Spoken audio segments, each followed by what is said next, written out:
Au niveau des pathologies rencontrées ici, ça doit vous changer de la France quand même. Les pathologies sont très particulières, puisque ce sont des pathologies de guerre, avec essentiellement des blessures par éclat. Vous savez qu'ici, 75% des actions hostiles contre l'armée française sont des actions par IED, par explosifs. Et il est évident que aussi bien les blasts que les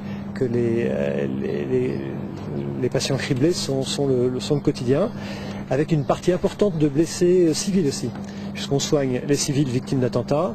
Nous soignons évidemment les militaires des armées alliées, en particulier de l'armée afghane, avec lesquels nous travaillons, et puis évidemment les militaires français. La majorité des blessures que nous avons eu à traiter depuis jusqu'ici, et malheureusement la totalité des décès que nous avons eus, parce que nous avons quelques décès, sont des civils qui sont en fait qui ont un simple malheur, c'est de passer là au mauvais moment. Et les talibans ne font pas de détails, ils sont là pour le bien des Afghans, mais ils remplissent nos hôpitaux avec les Afghans dont ils veulent le bien. C'est assez paradoxal finalement. D'accord. Vous êtes un professionnel de l'urgence. Oui. Est-ce que vous êtes blasé? Est-ce que le fait d'arriver ici en Afghanistan, est-ce que vous avez des souvenirs forts? Quelque chose qui vous a marqué, que vous n'auriez pas rencontré en France? Oui, on a une problématique particulière, c'est de la gestion des urgences, la seconde gestion des urgences après la prise en charge initiale. La prise en charge initiale, c'est comme en France.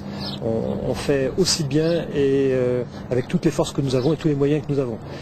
Les patients nous arrivent parfois dans des états beaucoup plus graves parce qu'il y a des délais de transfert, parce qu'on a vu des gens arriver quasiment mourants, portés par la famille. C'est comme ça que ça se passe ici.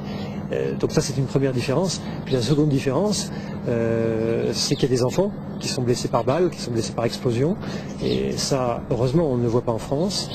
Et le sport préféré des adultes ici en Afghanistan, qui est de se tirer dessus, les enfants en profitent au premier chef. C'est quand même quelque chose de très marquant quand on arrive ici. Puis il y a un troisième élément, c'est une fois qu'on a traité le patient, c'est le devenir du patient.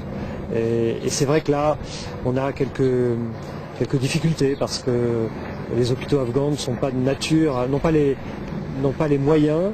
Ils ont les connaissances techniques, ils ont les connaissances théoriques, mais ils n'ont pas les moyens de prendre en charge des patients très graves.